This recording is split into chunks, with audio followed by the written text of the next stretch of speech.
Good evening, everyone. My name is Letitia Lebrecq, and I am the Executive Director of NAMI Valley of the Sun.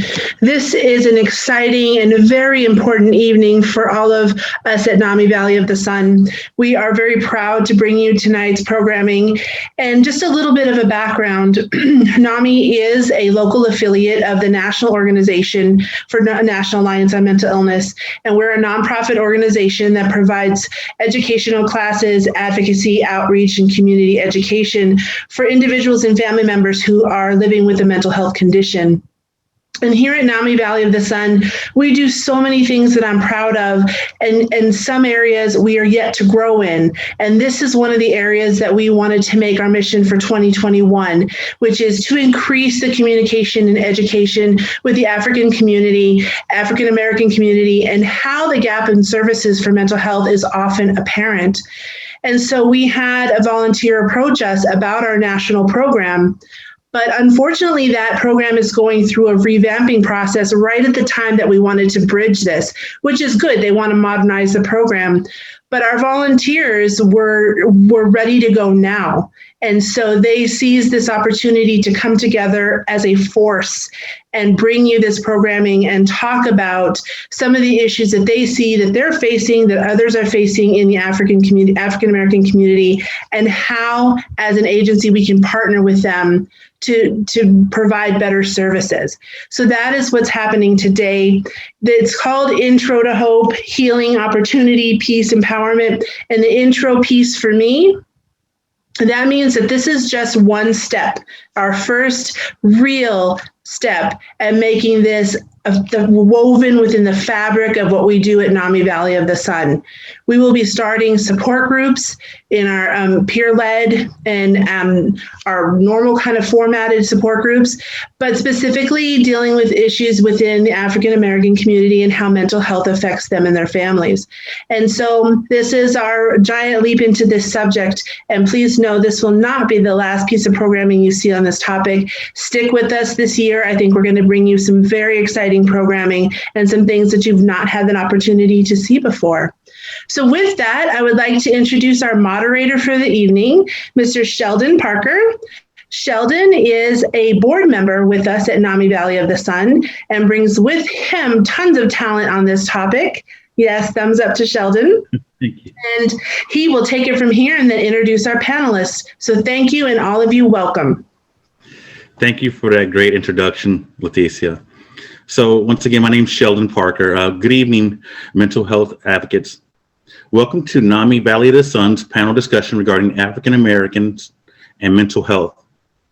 Lack of information and misconceptions surrounding mental health issues prevent many members of the African American community from getting the help and support that they need to address their mental health needs. NAMI has a program called Sharing Hope that is currently in redevelopment phases. While we wait for this program to be redeveloped, NAMI Valley of the Sun has garnered the energy of our volunteers and created a panel to discuss the unique concepts, stigma, and role of mental health in the African American/Black community. This vision has brought us all together this evening. We are all excited, and we're all excited to see you. This vision has brought us here basically to just, share our experience and to hopefully get the word out about mental health and some resources that are there in the community. I am a native of Phoenix. I grew up in Central Phoenix, or what we call the West Side. I'm an EMT. My background is in the medical side of things. For the last 12 years, I worked for the Mayo Clinic Hospital.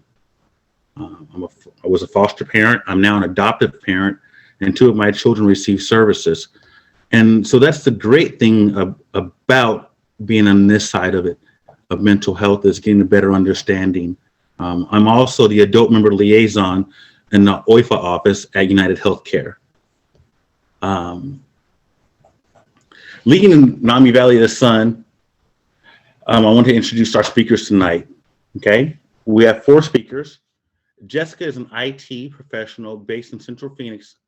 She is a volunteer for NAMI Valley of the Sun, and she is passionate about reducing stigma around mental health mental illness and providing resources to all. Jessica enjoys learning new things, dancing, and hiking. We also have with us Ron. Ron studied economics, finance in his undergrad and has a master's in health administration. He has worked as a financial analyst in healthcare for the last 6 years, in addition to supporting a loved one with a diagnosis of bipolar with psychosis through caregiving for the last 7 years. Joy is very excited to be a part of this new and amazing program. She came to NAMI through the NAMI in Our Own Voices program, where she has trained to be a presenter. When she's not speaking, she enjoys art and is an educator with the holistic healing practice and a love for Star Trek, which is only second to her love of her 2 sons. Kimberlin is a licensed professional counselor, one of Arizona's largest behavioral health networks, and an owner of Focused Living Counseling, PLLC. She has a master's in professional counseling. She has 9 combined years of professional experience working with both individuals and families in outpatient facilities and residential treatment facilities. She specializes in virtual and in-person therapy for people with co-occurring conditions, domestic violence survivors, and serves as a mental health awareness advocate in the minority communities through coaching and speaking engagements. So that's a little bit about our panel. Jessica is going to be our first speaker. All right. Thank you, Sheldon. Yeah, bear with me. I'm a little bit nervous, but I wanted to share my story. I'm based in Phoenix first, and as Sheldon mentioned, I work in IT, live in the Central Phoenix area, and super excited to be here. So first, I'll say that my journey started about 3 years ago. I would say prior to that point, I was like a really steady, stable person. I felt like I was really ahead of the game, kind of, because I did really well at work. I was always getting promoted and did really well at school, and I got married young, and so I was like doing quite well. And then I was met with a pretty shocking and like heartbreaking divorce, and that ended up being more of a traumatic event than I anticipated. But I suddenly found myself in a position that I'd never been in. I was uninsured, I was underemployed, I was moving in with my parents, and I was single for the first time in almost 10 years. And so, normal post-divorce stuff. I started going out, partying with friends, having a good time, and was met with like the occasional sadness over my divorce and stuff. And that all felt really normal until it just didn't feel normal. And for me, I didn't know it wasn't normal, but I'd say like my going out and like my meeting people got riskier and more dangerous and more frequent. And I stopped sleeping during that time. And I just remember feeling like really cloudy and like really angry about my situation. I felt really stagnant. But when I didn't have those feelings, I felt exuberant and like beautiful, sexy, like I was on top of the world, successful. And so I went through that for a period of time, probably about like 6 to 8 months, where I kind of was in this cycle of like doing extremely well and feeling really good, but maintaining some like risky relationships and risky behaviors. And then I would follow those periods by feeling kind of sad and out of it. But I started doing a lot better, like financially, moved out of my parents' house, got a better paying job, all of these things. But those cycles didn't stop and they got more intense. I found that like when I was sinking into the depression of it all, I remember feeling different than I'd ever felt in my entire life, like completely drained. My days looked like I would wake up and cry for hours, go to work late, stare at a screen, then come home and like stare at a blank wall. And I was doing that for like a week to 2 weeks at a time and cutting off most communication with like my friends and family. And that was worrying to them, and it started to get really concerning to me because my thoughts were also getting darker and darker during those like 1 to 2 week periods. I started to believe that I didn't deserve love, and I started to believe that I didn't deserve to live. And that made me feel like I was getting closer and closer to more suicidal ideation. So I was worried for myself, and I knew I needed help. So at that point, I decided to seek out therapy. And honestly, my first therapist was not a good fit. She was bad, but we did not match very well. And so that's always really difficult and was a little bit of a stumbling block. But then I still knew that I wasn't getting any better and I still needed help. So I sought out another source of help, and I actually like stalked a Black woman for like 6 months, because I could just tell from like her picture, her description online. I was like, that's the one. And she specialized in a lot of the things I had questions about, like queer identity and like trauma and stuff like that. So that it did end up working out and being a really good fit. And a few months into our appointments, she suggested that I see a psychiatrist and suggested that maybe I had bipolar disorder. And that was really hard to hear. But it was something I wanted to pursue because I was looking for balance. I was looking for a way of getting my life on track and feeling like I could maintain my relationships, maintain my safety and health, and maintain my job. So I ended up stalking a psychiatrist. Have to do a lot of stalking, and got an appointment with him, and then was diagnosed with bipolar disorder. And the symptoms really seemed to fit. Those periods where I was like on top of the world and felt capable of anything, and I wasn't sleeping. Those matched up with mania, and my depression spells also matched up with symptoms of bipolar disorder.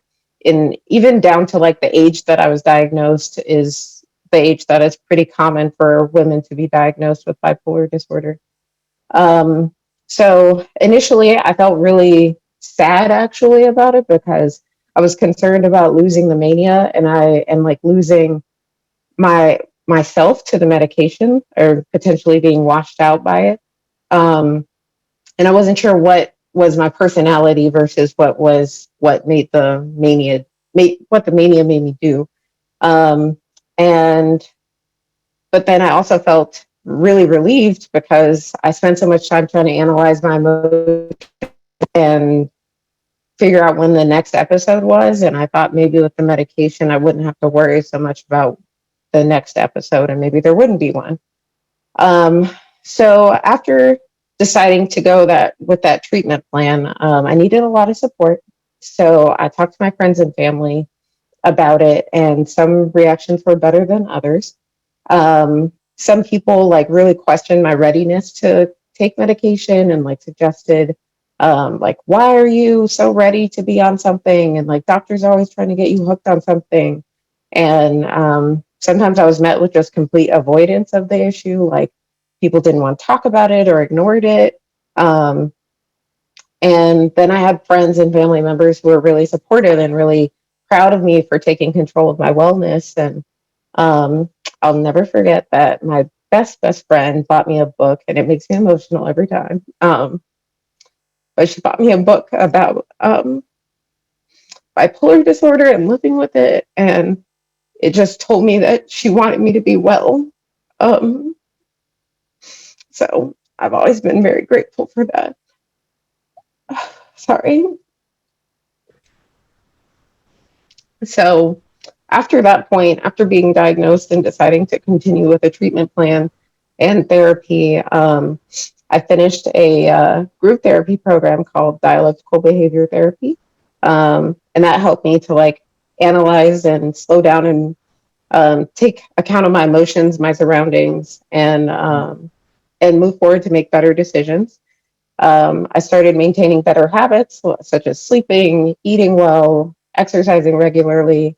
And that has really helped me maintain my mental health. And And I just firmly believe that, like, I deserve love. I deserve to live and to live well. Um, and though I have an illness, I'm not my illness.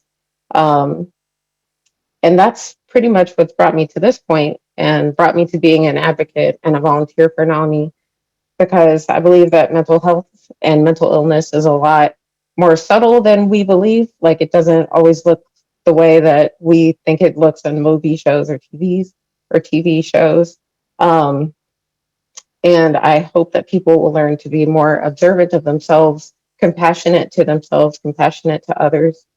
And I think that right now, mental illness in the Black community is like an issue of life or death. And if we don't figure out how to talk about it and to address it with one another, we risk things happening to us that could cost a life. Like, I don't want people to only acknowledge someone having an illness when they need to call the police on them because of a psychotic episode or something.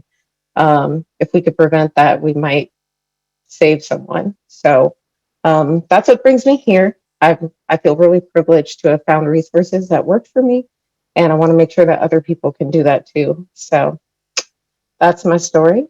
Thank you all for being here. Thank you so much, Jessica. Wow, very, very enlightening story. Thank you. That's the biggest thing I can say right now, besides the fact that, saying that you're not your illness, a lot of people need to hear that and understand that, because, although we're all different, that's something that we all need to understand, in my opinion. So thank you very much for sharing with us again. Next up, we have Ron. Ron's going to share part of his story with us. Ron? Thanks, Sheldon. As Sheldon mentioned earlier, my name is Ron. I live here in the Phoenix area now. Originally, I'm from Memphis. I've been in Arizona for about 6.5, 7 years now. And as part of the panel, I'm discussing mental illness is the role of a caregiver to a loved one. The loved one is my sister. About 7 years ago, she was diagnosed with bipolar with psychosis. And it just kind of came out of nowhere, really, for me and my family. She was, at the time, she was an undergrad in college, sophomore year. She was involved with a lot of things on campus, writing for the newspaper, coursework, trying to make new friends, everything that goes with being a young adult on campus at that time. And this was around Thanksgiving break. And I remember, I think her roommate at the time, who was also from the city of Memphis, called my mother and said that, she's acting weird, something's not right. So she ended up bringing her home, in a safe environment. And for about a day or two, she just wasn't able to really articulate her words. Just kind of, I guess, like racing thoughts was going on. At the time, we just thought she was goofing around or something. But, after a day or two, we're like, okay, we need to figure this out. So took her to the hospital to try to get her help. It turns out that when they took her into the behavior unit, when we got there, that at the time they had to keep her as an inpatient, but her insurance had lapsed. At the time, my parents were going through a divorce, so there was a miscommunication kind of thing going on.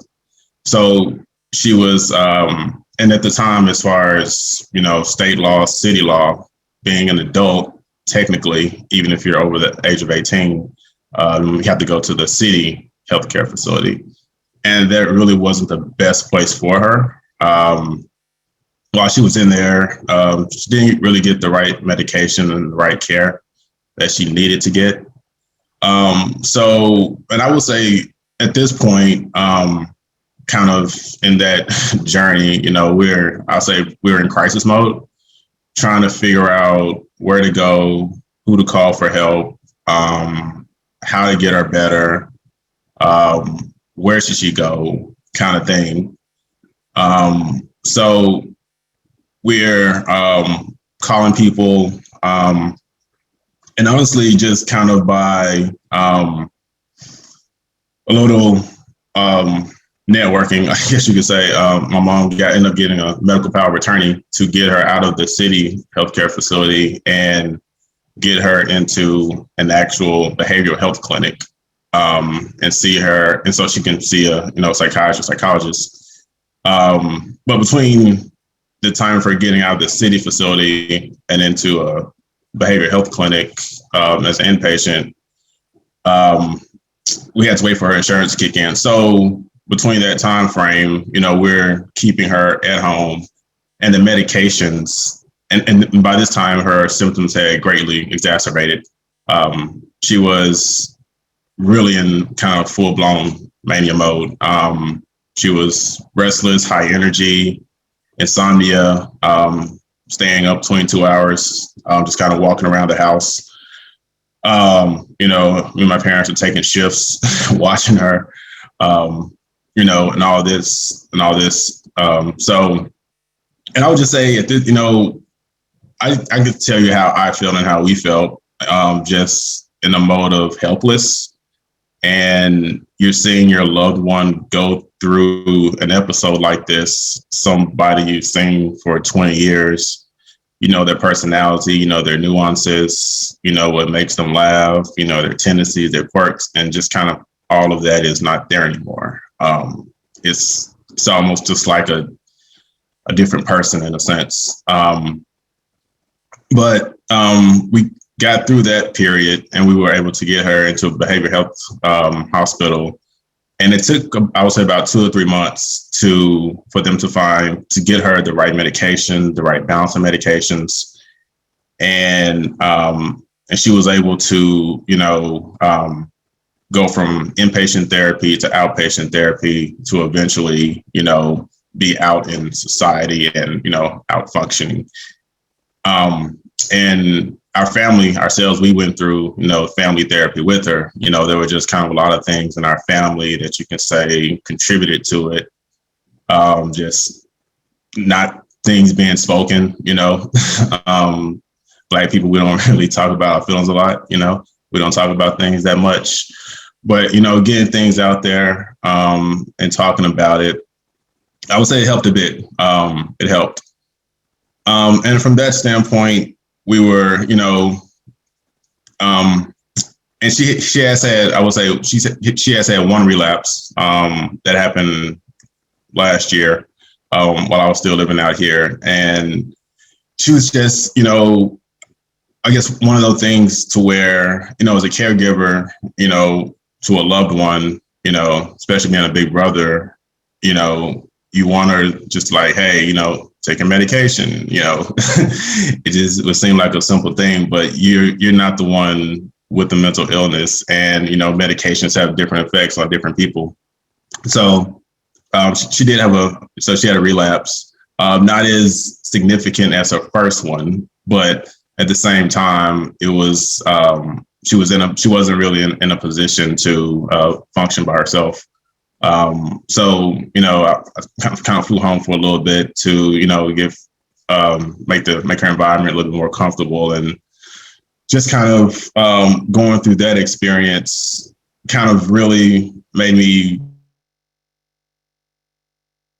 want and be an advocate for her. And just kind of, and with COVID, I myself, I saw a therapist just for, wanting to talk about things, and after that, kind of started getting involved in NAMI, just because my loved one, she's special to me, and I love her, I care for her, and just wanting to show her that, like, hey, even though I don't really know what it's like to have mental illness or to be bipolar with psychosis. I want you to know that I care, and I don't want it to be a thing where we sweep it under the rug and act like it's not a real thing. You know, if you have to live with it, I have to live with it. You know, that's what we're gonna be. That's how we're gonna be doing this. So, so yeah, you know, encourage, you know, other people in the, you know, the African American community and your local communities, you know, to just, you know, I guess don't be afraid, don't be, you know, timid to, you know, speak out about it. And thanks for, you know, listening to me speak tonight. Actually, Ron, thank you, you know, not only for being there for your sister, but for sharing your experience as a family member and as a caregiver. That's two different perspectives, you know, that some people may not understand, and you highlighted them very well. Thank you for being there. Yeah. Our next speaker, I say, yeah, no problem. Our next speaker is Joy. I'm really excited to hear her story. I think she has a lot that we can all learn from. Joy? Good evening. Hi, everyone. So glad you're here with us. I'm so excited about the HOPE program. So I am a native of Phoenix, Arizona, born and raised here, went away for college and promptly came back. So I want to just put a couple of positions in. I'm going to talk about the R word, which is rape, and I'm not going into any details, but I will say an experience, and also the word incest. Again, no details. So what happened? And I always start with basically all the things. I wasn't diagnosed with my illnesses until later in life. So I was in my late 30s when I was diagnosed with, I think mild depression is what I was diagnosed with. And then I was diagnosed later with 4 different mental health conditions while I was in grad school.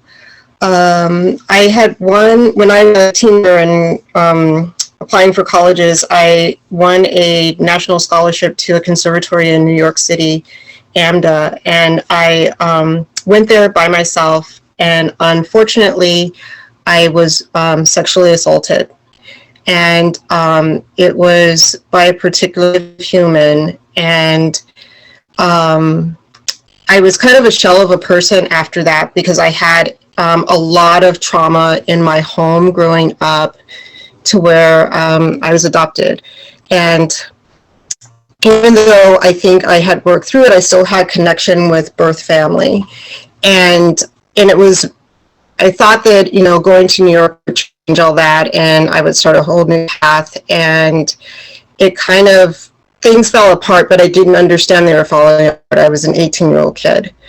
So I just kind of like sucked it up, but I couldn't do what needed to happen to stay at the conservatory, because after that happened, wearing leotards and tights didn't feel safe. So I was starting wearing sweats, and it became an issue. And they saved my scholarship for 2 years, but I wasn't, the healing has only been in the last few years. I was 10 years of my life that I've done a high level of healing around the trauma that I walked through as a kid. So one of the things that I think that, I guess like my bottom was in grad school, and it really wasn't around anything around my trauma. I was doing case studies, and one of the case studies was a firefighter, and something traumatic happened, and I just kept, the story kept going in my head over and over and over and over again.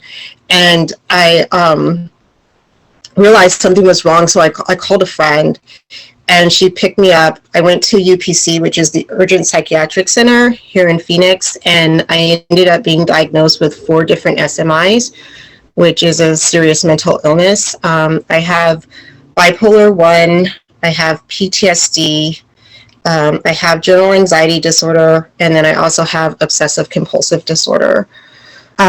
So with all of those things, I really struggled to try to put together a life that was going to work for me. But I started doing that. I was starting to find ways to make that work. I let go of grad school. The workload was more than what my brain could handle at the time. And so I definitely walked away from that, and that felt good. I felt like for a while, I felt like, no, push through. But one of the things that I'm learning is that I get to be kind to myself. I get to be gentle to myself. I get to be okay with saying that this is a limitation that I have for whatever reason, and not go beyond that limitation. And in doing that, I have found other things that have like really helped me grow as a person. One of those things is combining traditional mental health medication, psychiatric medication, with holistic healing as well. So I grew up pretty alternative with my birth mother, and so she was open to a lot of different things. So I didn't have what people would consider a traditional upbringing that way. So one of the things that I started doing was looking at ways that I could, because I believe that medication helps treat my symptoms, but it will not cure the trauma that I went through. So I am finishing up my certification to be a mindfulness instructor. I have a holistic healing practice.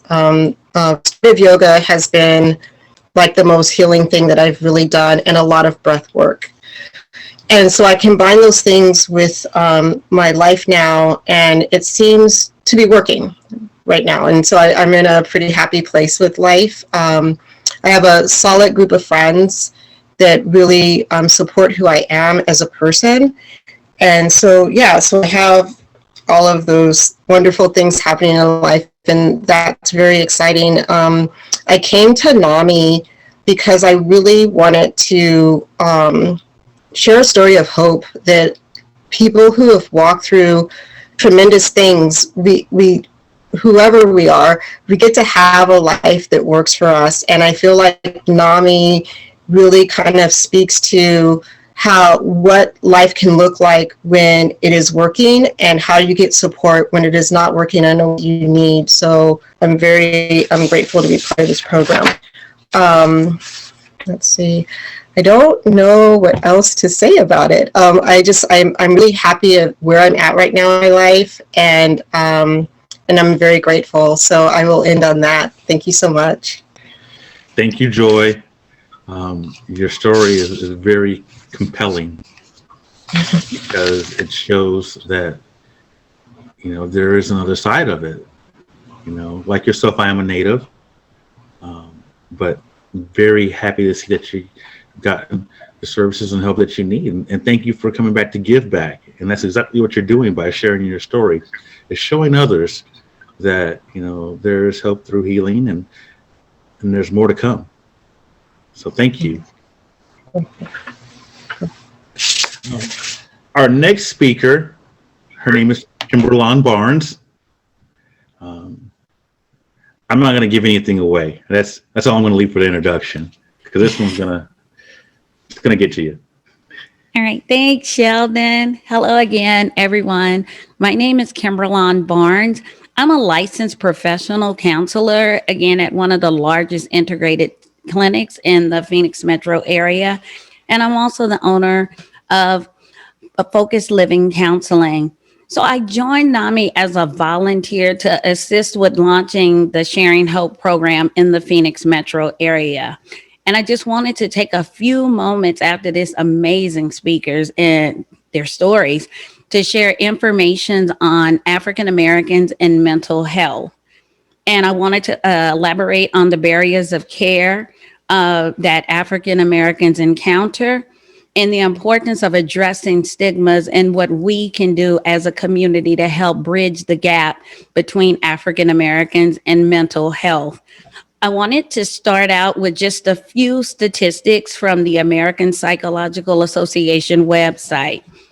So the first one is approximately 11% of African Americans are not covered by health insurance, compared with about 7% of non-Hispanic whites. And only 1 in 3 African Americans who need mental health care actually receive it. And compared with whites, African Americans are less likely to receive guideline consistent care, less frequently included in research. So when the theories that are out there, when you go to counseling or any services that are provided, there's research that's completed before it goes into effect to make sure that it's evidence-based and it doesn't cause any harm. But the primary population that they use for research are white males. And also, Black people with mental health conditions, particularly schizophrenia, bipolar disorder, or other psychosis, are more likely to be incarcerated than people of other races.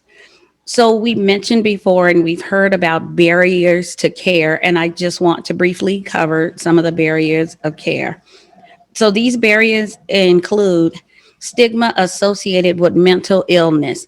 So within the African American community, a majority of the families are raised, whatever happens in the family stays in the family.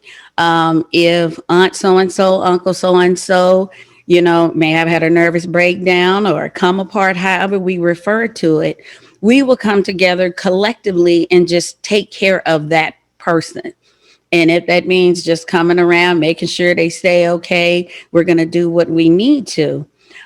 Sometimes if we come from faith-based families and someone may be struggling with sadness or whatever that looks like, stress, we'll ask that person, pray for it, just pray on it, ask God to take it from you. And then if it's not going anywhere, then it's like, well, you're not praying hard enough. That's a demon. Do something about it. Uh, in the house. So, and there's also this distrust of the healthcare system. So when I go to the doctor, I may not see anyone that looks like me. I may not want to share what I'm going through because I don't know what you're going to say about me or what you're going to diagnose me with. Are you going to say I'm crazy? Are you going to lock me away? What are you going to do? So there's definitely a distrust in the healthcare system. Lack of providers from diverse racial and ethnic backgrounds. So when I go, some people, because of oppression and whatever's going on, current events, and I'll touch on that later, they want to go and see someone that looks like them.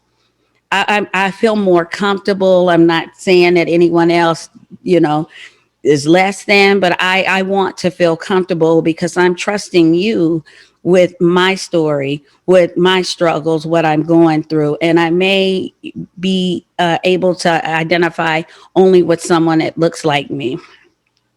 And lack of culturally competent providers.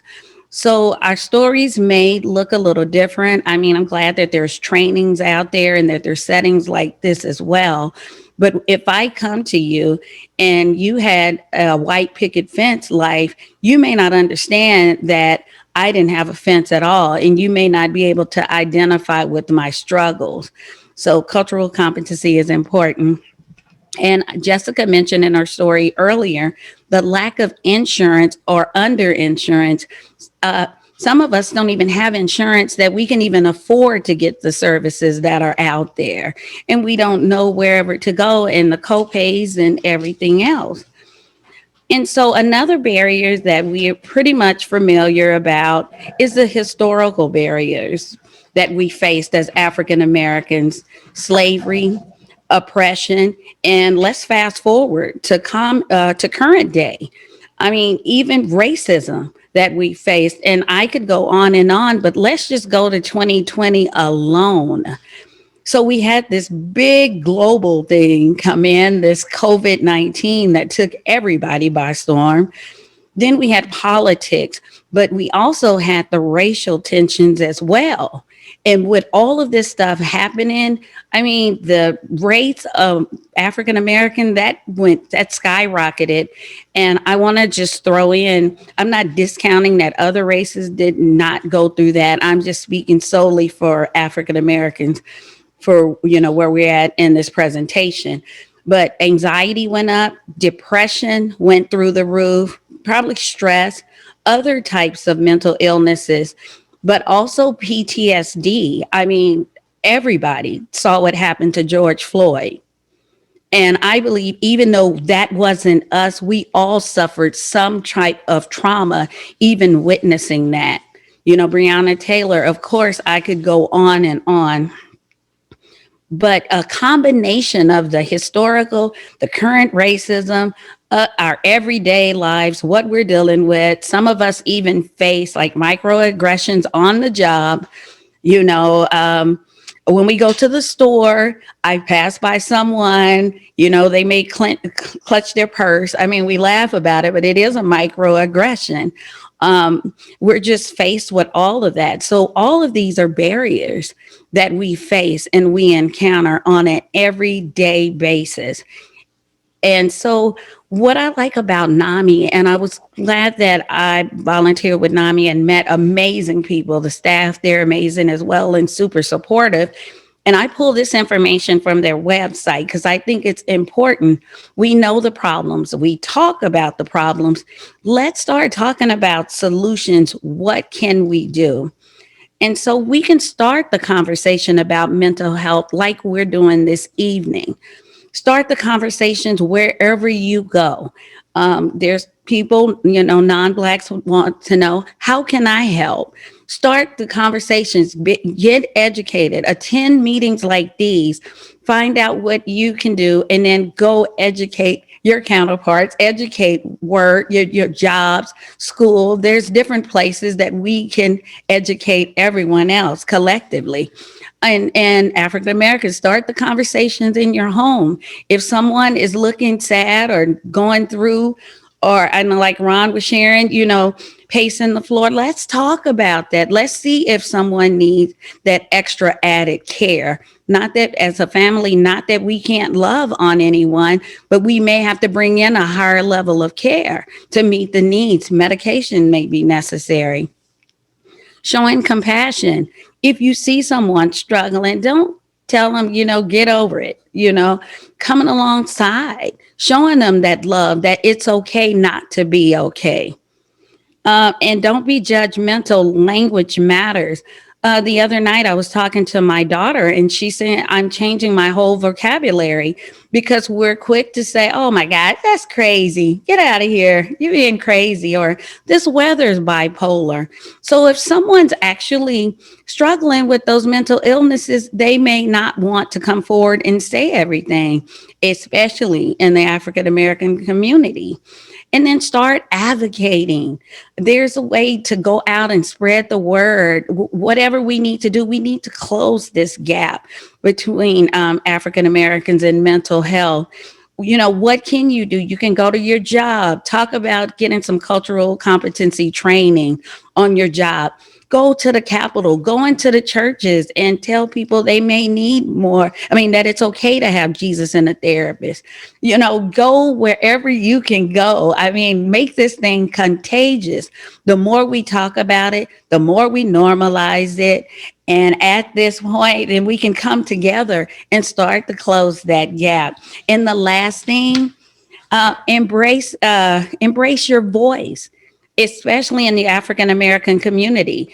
If you have, you know, a mental illness, talk about it, make it, you know, let everyone know, use your voice, share your struggles to let people know that it's okay not to be okay. And I am excited to be here today. I'm Kimberland Barnes. I even struggle with anxiety, diagnosed with generalized anxiety. I'm a therapist, and I thank you today for joining us here at NAMI to work on bridging that gap between the African American community and mental health. Thank you. Thank you, Kimberlin. And that's why I didn't want to give too much away, because she literally kicked the door open, walked through it, and delivered something that we all needed to hear. And for that, I know I'm grateful. I'm very happy to hear that, because not only is she a part of the solution, she's actually helping others to find that solution. And that's huge. We're going to transition into a different portion of this meeting. We're going to do question and answers. please feel free to put some questions in our chat. But our person who's going to ask a few questions first, her name's Stacy. Hi, Stacy. You care to join us? Absolutely. Great evening, everyone. And thank you so much for being here. Definitely appreciate you all tuning in. And we did receive quite a few questions early on. And so I'm going to ask a few of those questions, but I do also just want to give a little bit of background and just say I'm here too because of recent events that happened within my family last year. And also that my family has a history of mental illness. So that's why I joined NAMI, and I want to continue to be a voice for the voiceless, so to speak, and just continue to advocate for mental health and wellness. So thank you again for having me, and thank you all for being here. So I'm going to kick off the questions, and if you have questions, please feel free to add them in the chat, and we'll look at those questions as well and bring them in. But I'm going to ask and pose this to the two gentlemen, Sheldon and Ron. Actually, Sheldon, I know you're facilitating, but I'm going to ask this question. It says, how can Black men begin to talk to each other about getting therapy and help? So do you guys have any thoughts, ideas? And Sheldon, if you don't, or Ron, if you don't, then I'll turn it over to the ladies and let them jump in as well.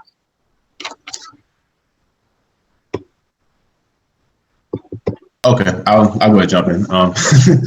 I would say really, I guess probably it just comes from, I guess, taking the risk and, understanding probably just within yourself, putting your ego aside, being humble, and whoever you need to talk to, say, hey, I'm going through this. I'm not feeling right now. Something's not right.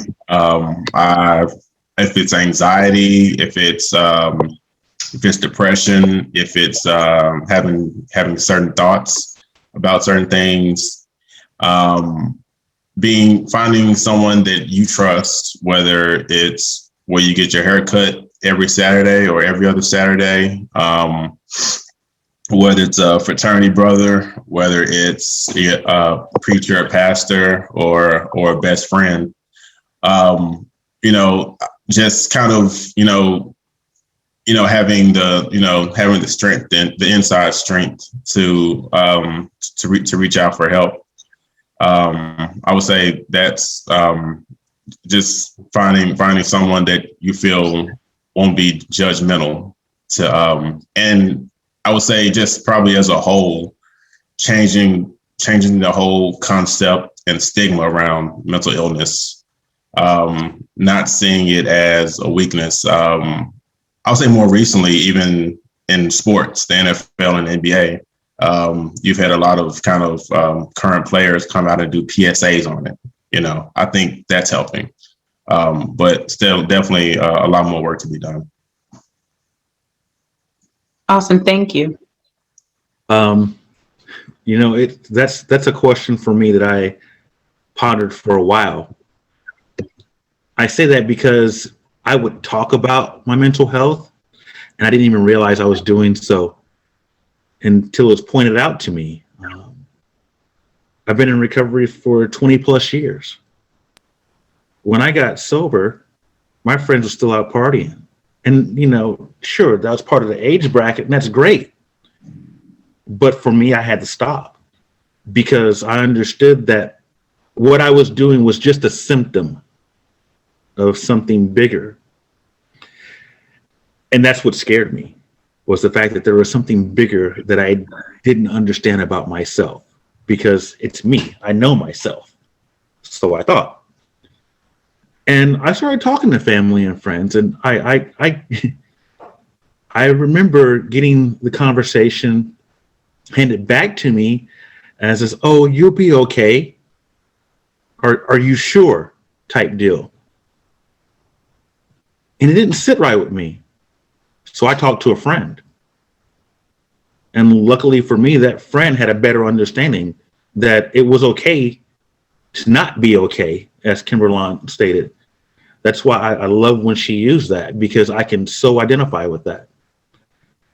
And so, as hard as it may be to talk to someone, kind of have to. You got to get up that gumption, that willpower, that inner strength, and just do it like Nike. And that's just my part of it. I talk to quite a few of my friends now, and they look at me like, "What happened?" I'm an EMT. I'm used to dealing with trauma situations. Keyword is used to. I don't do that anymore. I seek others' advice and help now to deal with trauma. So that's all I got. Awesome. Thank you so much, Sheldon and Ron. Definitely appreciate both of your answers. And I know that it's fruit for everyone that's listening and other people that may listen to this later. So I have two questions in the chat. I'm going to turn to those questions. One is from Renee. Thank you so much, Renee, for your question. And the question is and I'm going to just pose this to the panel. How do you continue to love when you feel nobody else does? And I'm going to assume that you're saying that you feel like nobody else is expressing or showing love to you personally. That's what I'm assuming. If I'm wrong, please type in the chat and correct me. If anyone has an answer for that question.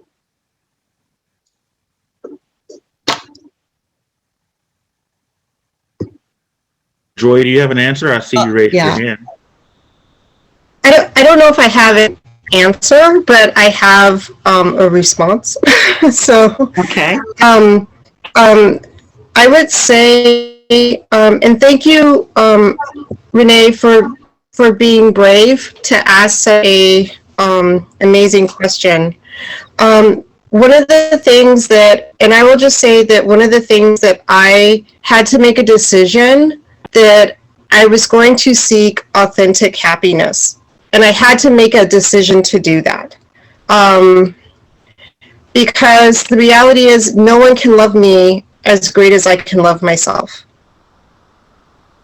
And so one of the things that I had to do was to get really honest about my mental health and to kind of become meditative and step back from what I was experiencing best as I could to see what was mine and what was other people's. And what I found in my story is that I was allowing a lot of people to tell me who I was. And a lot of what they were telling me was what they didn't like. And I had to kind of like go through that and kind of like swim through everyone's opinion about me and find the one thing that I do really well that I love about myself, which is I can dance to anything. Country music to hip hop, I can dance to it. And that's the one thing no one can take away from me because I was dancing since I was 4 years old and retired at 40. So like I can dance and I love dancing. And it is the one thing I do in the world that I don't care who's watching. I don't care if I'm doing the hula. I don't care what I'm doing. As long as I'm moving, I'm in a place of happiness. And so when I found that one thing that was truly just mine that no one could take away from me, I was surprised when I found two things, when I found three things.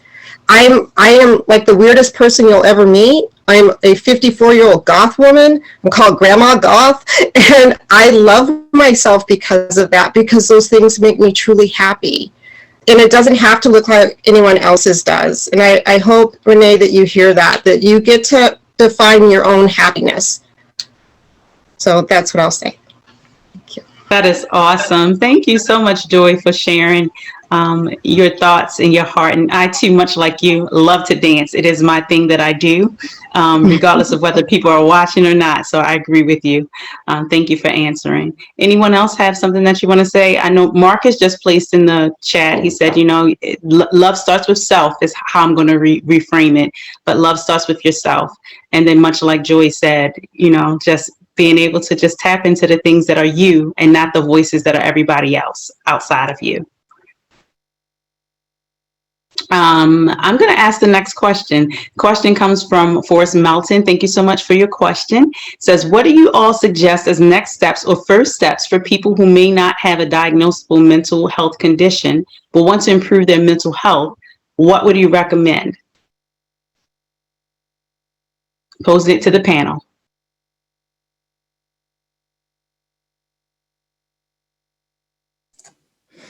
Yeah, I think I can take this one. For me, my advice is always therapy, man, like therapy all day. And if that's something that anyone has access to, that's what I would recommend first. But I will say that takes a lot of persistence, and perseverance, because sometimes you find someone and it's not a good fit. And you have to be encouraged to try again. Outside of seeking outside help, I think that there's still work that you can do on your own too, if those resources are not available. There are guides online that are really helpful.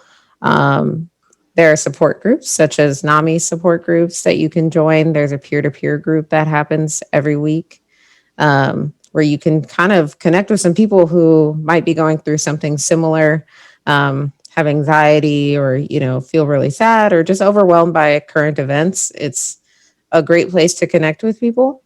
And then I would recommend journaling and, getting comfortable with what's in here. I think it's very different when you write things out, or talk things out with someone. You can kind of hear what sounds realistic and what sounds like it might be a thought that maybe is just plaguing you, but isn't a really good assessment of what is actually going on. So those would be my recommendations. I would like to piggyback off of Jessica as well. Therapy. And one thing that Jessica said, and I'm a huge advocate for, if you do seek therapy, finding someone that you're safe and comfortable with. It's not one size fits all. Like Jessica even shared in her story, go meet with someone, see if it's a connection, because the only way therapy can work, you have to feel like safe and comfortable with that person, because you have to get into a place to be vulnerable, to talk about what you're going through, to see if it's a diagnosis or, whatever's going on. So if you choose to pursue therapy, and this goes for anyone, you're being safe and comfortable. Those are two things you look for. And if it's not right the first time, go the second time or the 10th time. That's okay. Kimberlin, thank you so much also for your answer as well. I think that both of you guys, Jessica and Kim, gave some powerful answers there. So thank you. I have another question from the chat from Aaron Murphy. Thank you so much for your question. It says, what are things that I can do to support a loved one that has mental health concerns, but who may not be ready themselves to seek help?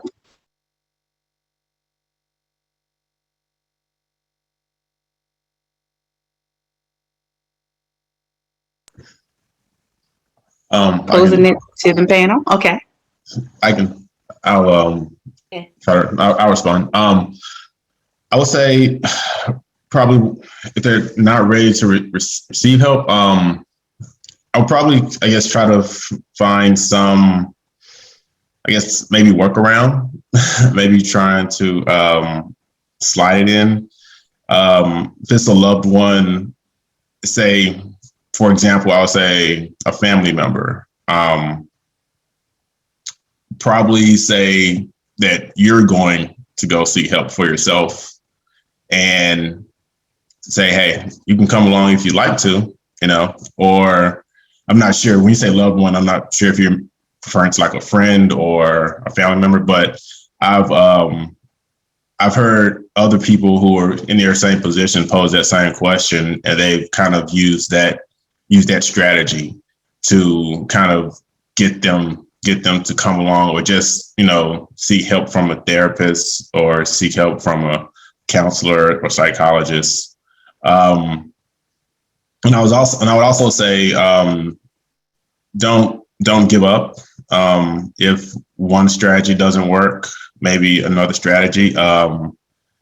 If there's another family member or a friend or a best friend or cousin or somebody or a mentor that person looks up to or something, maybe getting them involved, putting a bug in their ear and say, hey, so and so. Can you talk to them about it? Maybe getting the message from a different person. Maybe that'll be effective as well. So yeah, I think. Thank you, Ron. Those are definitely some great points. I definitely appreciate that. I use at least 2 of those strategies within my own family with my adult children. So great responses. I'm not on the panel, but can I say something? Lenora, absolutely. Thank you. This is a really, really tough question, believe me. And I know that many of you realize this. Right currently, I'm dealing with a 21-year-old grandson who's seriously mentally ill and is in complete denial and refuses services, therapy, medication, any and all things. He's been hospitalized about 3 times this year, just in and out, the swinging door with serious, episodes. You just keep loving him. You listen and you listen, not judgmentally and not trying to tell them what to do. You just listen to them. You have to be very patient. And I guess somewhere you got to hold out a lot of hope that it's going to happen. And you have to accept the fact that you don't have control. Try all the wonderful and good things that you can, but then recognize that until that adult individual determines that they're willing to accept this illness and try to really do something about it, you just keep loving them and supporting them and pray that everything's going to be okay. Thank you so much, Lenora. I absolutely agree with that as well. I think we said it way back a little bit before, that love is the key. I think that self-love is absolutely necessary, but also loving our loved ones and our friends and our family members through their processes as well. And that was a great response as well. A question that's similarly related to the question that just came up. It says, what do African American parents need to know in order to be better advocates for their children in schools and medical facilities? So I want to pose that question out there for our panelists as well.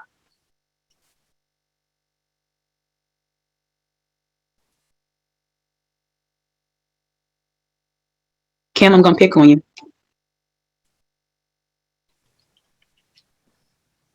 All right, sorry. I didn't realize I was still on mute. As African American parents, can you repeat the question again? Absolutely. I apologize. I put myself on mute too. What do African American parents need to know in order to be better advocates for their children in schools and medical facilities? I think it almost starts at home. I don't want to seem like I'm shifting responsibility. If you see that, that your child is displaying any type of symptoms, finding out what's going on with them, if there's any type of changes like grade decline. And so it's like process of elimination. Did any traumas or any family changes recently happen? Are grades declining? Possible bully, but I know it's kind of in a virtual setting now. And so when you take your children to school, if there's something going on, I'm saying being your children's voice, speaking for them, being their advocate, working with the school or taking what the school is giving to you. And if it seems like there's a potential problem, taking your child to see a therapist or psych to see if it's, situational or it's something that need to be evaluated. So just being their voice and being their eyes also. Absolutely. I'm going to pose just a little bit of a tweak to that question, just a little bit. Given the fact that we do have such distrust within the Black and Brown community, you know, African Americans and others,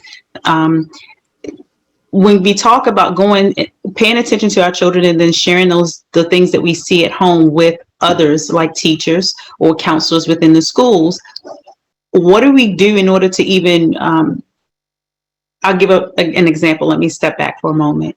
When my son was very young, they wanted to classify him as ADD, ADHD, or something like that. I knew that we had some personal issues going on in the home, and that was the reason why he was acting out. I shared those things, and they still wanted to try to put him on medicine. I was uncomfortable with that. I didn't feel like they were really listening to me.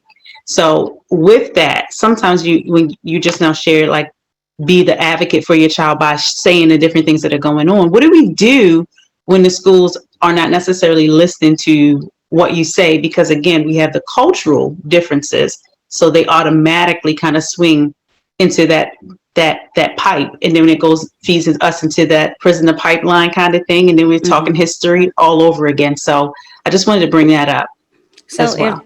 If the school doesn't listen, or it seems like it's two different wavelengths that's going on, then you be that advocate for your child and take your child to either therapy or to a psych doctor, even primary care, and see if there's something, going on, or if there's any type of symptoms. And if there is a possible diagnosis, then you have that, support and that backup to go to the school and say, hey, my child may need special accommodations because of this. And then from that point, it's like, okay, we need to come together and, figure something out, if that's in the form of a behavior plan or an IEP. I can absolutely agree with Kimberlin. As a foster adopt parent, I have gone through this exact situation literally a year ago. My son is now 18 years old, and he had a psychotic break the end of his junior year going into his senior year of high school. And we made sure that his IEPs were followed. We made sure that he got the help he needed school-wise. But when he had his break, and that break focused on me as a parent and my wife as a parent and his siblings, I have to admit it was a huge wake-up call that I had to admit that as much as I love my son with all my heart, that at that point in time, he was sick and that he needed help, even if he didn't think so, which he didn't. Mm-hmm. So going that extra mile as a parent and putting everything that's going on around you out of the way to focus on your child to make sure they get the help that they need is one of the hardest things that a parent can do. It's one of the hardest decisions that they can make. To say, hey, I need some help with my child. Can you help me? Because one, there's already a distrust there for healthcare. That's coming from someone who worked in healthcare. I worked for the Mayo Clinic for 12 years. And it's only within the last 2 years of being in a different portion of healthcare, the mental health side of it, that I realize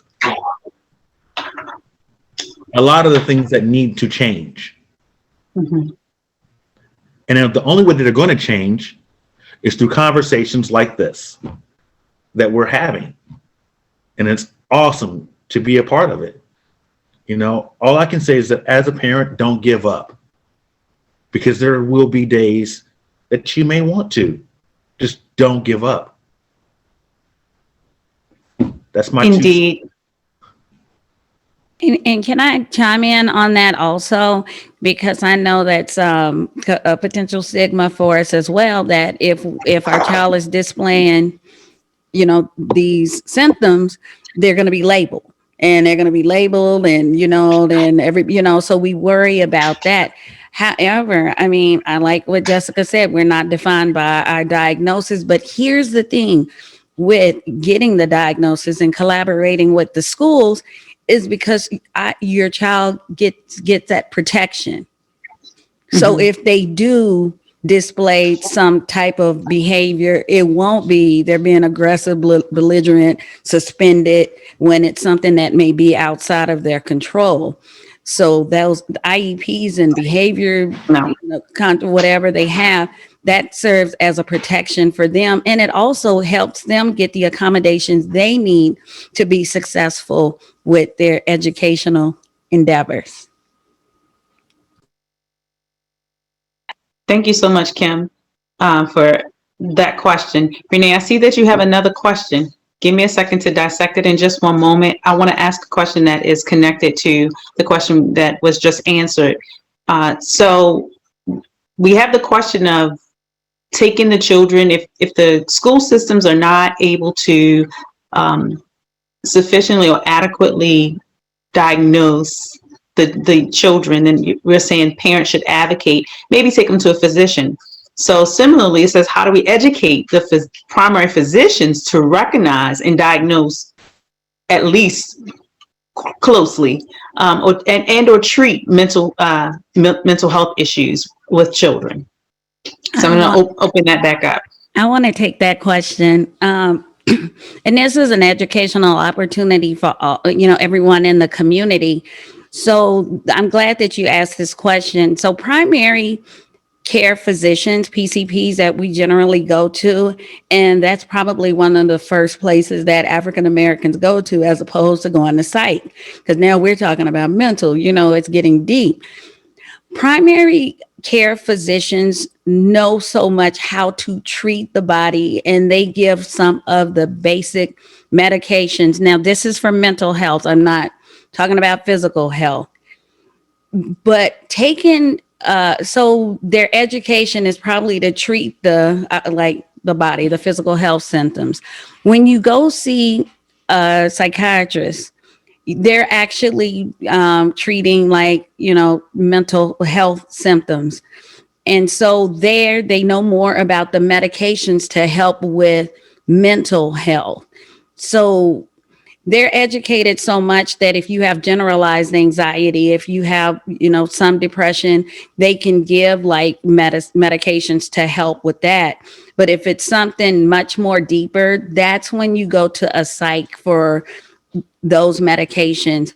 And it doesn't mean that you're crazy, but they know more about the symptoms, and there's zillions of medications that are out there that will best meet the symptoms that you may be displaying. So psych is mostly it's mostly for medication management. So if you want to think of it like that. Thank you so much, Kim, for sharing that information. And Joy, I believe you have a response as well. And then I'm going to come to Renee's question, pairing it with another question that I have.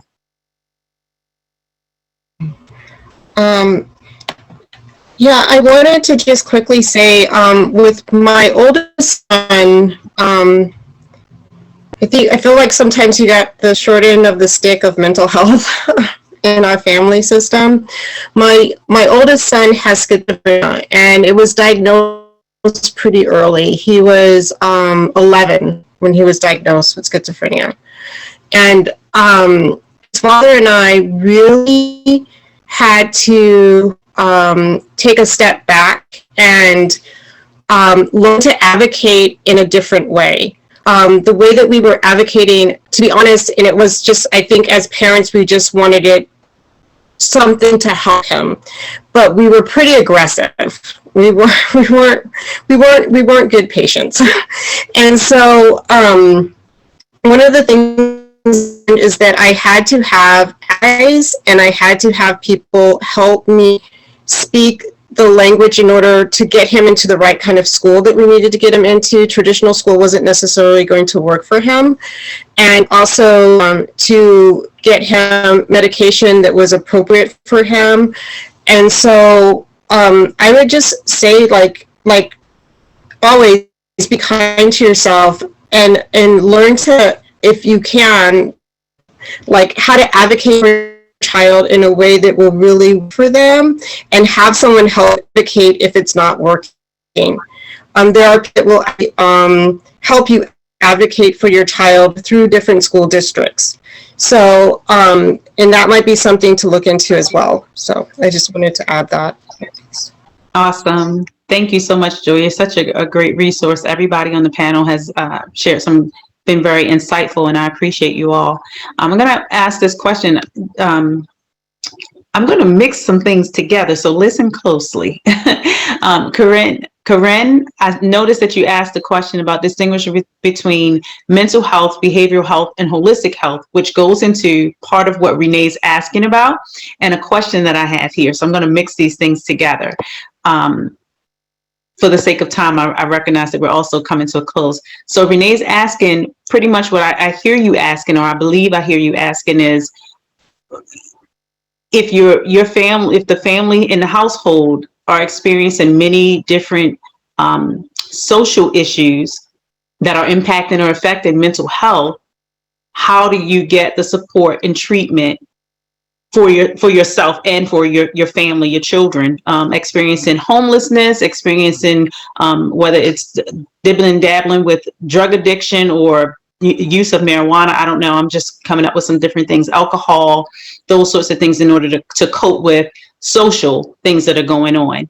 And so I'm going to ask this question: are there any bills related to holistically thinking about this process of mental health and how it's affecting people? Social things are affecting people's mental health. Does that make sense, what I'm asking everybody?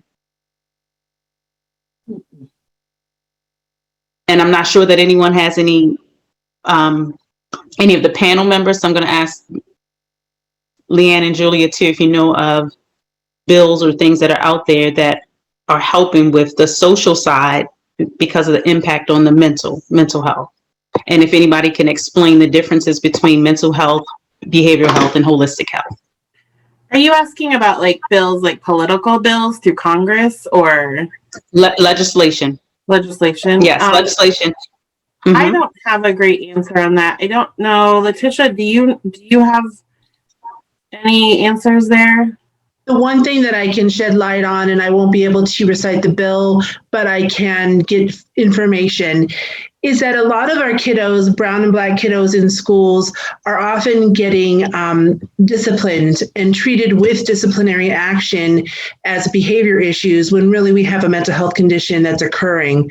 And oftentimes they're placed in isolation, or they're placed in self-contained classrooms where really that is making the problem more compounded. So I know that there's legislation to really discern between what is a true behavior disorder and what is a mental health condition, and hopefully, being able to educate those who are working within the school systems to discern the differences between those two, so that we don't have 10, 11, 12-year-olds getting in the back of police cars with handcuffs on because they have a mental health condition and being treated as a criminal.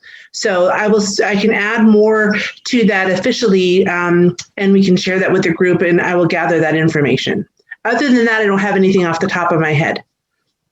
Awesome. Thank you. I also noticed that Corinne placed in the chat that the new Biden administration has several initiatives focused on behavioral health and disability. So thank you for sharing that. I think I'll go and dig some of those things up since these questions continue to pop up. And I think that we need to continue to consistently work together to bridge the divide between the social impact on mental health as well. That's a thought from myself to everyone here. Can I jump in with that issue, please? Absolutely. One of the things in our mission, NAMI Valley of the Sun mission, the three elements are support, education, and advocacy. Over the years, advocacy has definitely been one of the things that we have not been able to do in the way that we've wanted to do. We've not been able to be as active or as engaged or to have the impact in the Maricopa County community, but we're starting to do more with that. In fact, let me throw this out here tonight. We want to put together an advocacy committee. And so anyone who would like to join our committee, please let Letitia know. I have started about 2 months ago attending the Arizona Peer and Family Coalition. Mm-hmm. And they have a very vibrant advocacy arm. And, you know, one of the things, but I need help doing this, is that like right now, they follow very carefully all the things that are going on in the legislature. And you all know that recently, I think it was in last year's legislature, when it was required that all school districts would have mental health in the schools, training, education for their teachers. So there's an example of something when you're talking about the social issues. And, you know, we really, as a community of people who care about mental health, as peers and family members, we've got to get a lot more involved, especially in Arizona. That legislature, oh, don't get me going on that. Anyway, so yeah, that advocacy is really important, and we talk about it a lot, but now we're really ready to start moving forward with it. And I'm also going to take a minute. I just have to say it, folks. This is my 6th year on the board. And, you know, in the last 2 or 3 years, our affiliate has just been growing by leaps and bounds and doing more and better things. But what's happening tonight is truly just, it's beyond heartwarming to me, because we know that we have not been doing what we needed to do for our communities of color, all the different ones. And the fact that each of you, incredible individuals, have stepped forward and shown what you've shown tonight, which is astounding. And it's so encouraging, because now we're going to be able to really start helping these people in our community and not just leaving them out of it. So I thank you. I thank you from the bottom of my heart, each of you. I think this is just the most wonderful thing that I've experienced in quite a while. Thank you so much, Lenore. I actually just joined that coalition as well, so I'm jumping right on into advocacy, and look forward to continue to do so. Hey, Stacey, this is Marcus speaking. Can I say something real quick about the training portion? Absolutely. Okay, so some people may not be aware, but our Phoenix police officers actually do have training with dealing with mental health. And that was due to a shooting of a young Black woman who had mental health issues. Some of you all may have heard about her, Michelle Crusoe. It was her mother who initiated that training for the Phoenix Police Department. We also do a mental health fair every year around Christmas time to shed more light on mental health, and also like a toy giveaway.